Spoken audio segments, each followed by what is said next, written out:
জয় শ্রী রাধাকৃষ্ণ। দীনকৃষ্ণ ঠাকুর কীর্তনিয়া, ওনার কোনো কীর্তন শুনতে আমার ভালো লাগে না, কারণ উনি অসুরের মতন প্রচার করেন। তবুও উনি যখন নিন্দামূলক কিছু প্রচার করেন তখন আমি শুনি, তার উত্তর দাহ্য। এবার ব্যাপার হচ্ছে যে উনি বললেন সুদর্শন চক্রকে ডাকবেন না বলেছিলেন কুরুক্ষেত্র যুদ্ধে। আমি ওনার ভিডিওটা শুনলাম যে সত্যের সন্ধানে।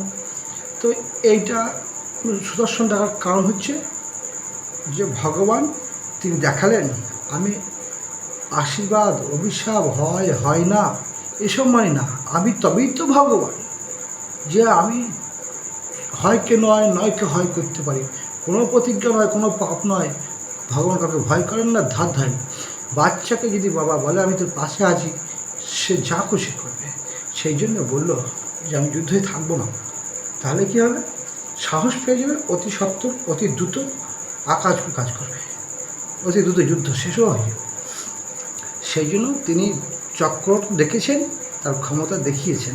থাকবে বলে আশ্বাসটা দিলে পরে অসুবিধা হতো, তাকে যুদ্ধই করতো না। আপনাকে যদি বলা হয় আপনি পৃথিবীর ব্যায়ামবিদের সঙ্গে যুদ্ধ করবেন, তো করবেন না তো ভাই। আর পাপের সংহার দরকার আছে, যাই হোক। আর পণ্ড ক্ষত্রিয় কথা বললে, ক্ষত্রিয় 21 বার ধ্বংস করলে পরে কী করে, কি একবার ধ্বংস হয়ে গেলে কী করে 21 বার করল? এখন এই সিপিএম পার্টি দেখেছেন তো, শেষ হয়ে গিয়েছে, মানে সব শেষ হয় না, 4টে পড়েছিল। সেখান থেকে গজি যদি ওঠে তো উঠবে না, উঠবে না, মানে শেষ। তোমার আপনাকে বলে না যে আমি ক্ষত্রিয়র বীজ মেরে দিয়েছি, একটাও কেউ ক্ষত্রিয় নাই। আপনি বলছেন ব্রাহ্মণের ঘরে গিয়ে সন্তান, সেই ক্ষত্রিয় থেকে হয়েছে, তাহলে আপনি না জেনে বলছেন। দ্বিতীয় হচ্ছে বঙ্কিমচন্দ্রের গ্রন্থ। আর আজকে বঙ্কিমচন্দ্রের গ্রন্থ পড়ছেন, কালকে আপনি অন্য একটা গ্রন্থ গল্প উপন্যাস পড়বেন, সেটা পড়বেন। আমরা শাস্ত্র কথা বলতে এসেছি, ধর্ম কথা বলতে এসেছি, নিন্দা করতে আসি নাই। আমরা আলতু ফালতু বই পড়ি না, ব্যাসদেবের লেখা বইগুলোকেই পড়ি। আপনারা বঙ্কিমচন্দ্রের লেখা, রবীন্দ্রনাথ ঠাকুরের লেখা পড়ে বলবেন এ কীর্তন আপনার আর দরকার নেই। শাস্ত্র কথা জানলে বলুন, নিন্দাসূলক কথা বলুন। আর না জানেন শিখুন, বুঝুন, গুরু করুন।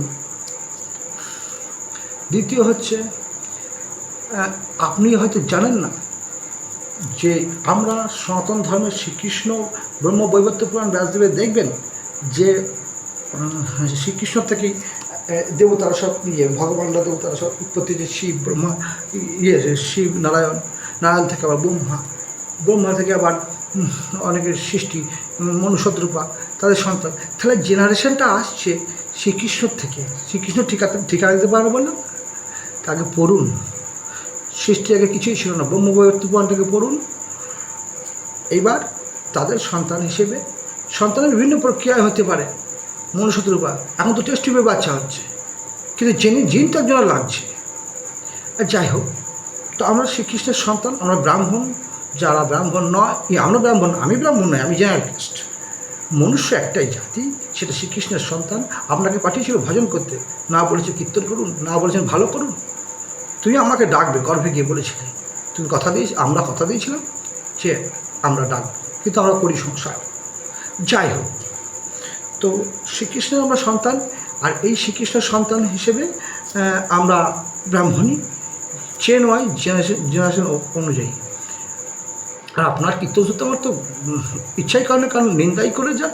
আপনার যোগ্যতা নেই। আপনি মেডিকেল টেস্ট করাবেন আপনার সব ঠিক আছে কি না, মানে শরীর টরীর আর কি ভালো করে টেস্ট করাবেন। তো আমার সন্দেহ লাগে যে শরীর টরীর ঠিক নেই, বাজে কথা বলে। আর তুলসী মালা বলে বাজ পড়ে না বলে, আপনি ইলেকট্রিক হাত দিলে বলছেন যে কি বাজ পড়ে, কারেন্ট মারে, তো সেটা ইলেকট্রিকের মতনই বাজটা বলছেন। এখন বাবার সঙ্গে পুকুরে চান করতে নেমেছেন, ডুববেন না, মালাটা পড়লে আকাশে বাজটা পড়বে না। আপনি ইচ্ছা করে যদি পুকুরে চান করতে যান, সাঁতার জানেন না, ডুবে মরে যাবেন।